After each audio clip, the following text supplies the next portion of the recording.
My name is Emma Nordstrom. I'm from Bend, Oregon. I love everything around the medical field. In my free time, I'm often reading on new syndromes and diseases. Ever since I was little, I've spent countless hours in doctor's offices with my parents and grandparents. I never realized the life of an amputee until it was brought into my world. My dad became an amputee in 2008.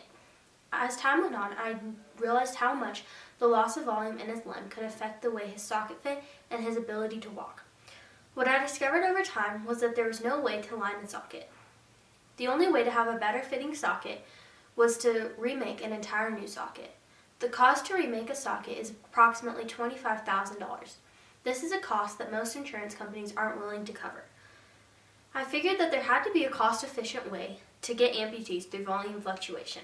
As I started researching, I realized that there was no solution for this ever-changing issue. I looked at several materials. Both my parents are dentists, and I know that they are able to reline acrylic dentures with several different materials. I started looking into materials that dentists use to see if any of these could work for a carbon fiber socket.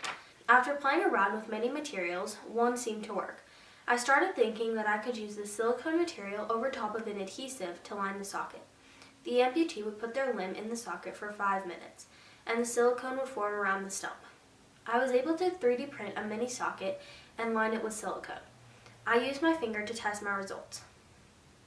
As I was testing my results, there was a glitch that needed to be overcome.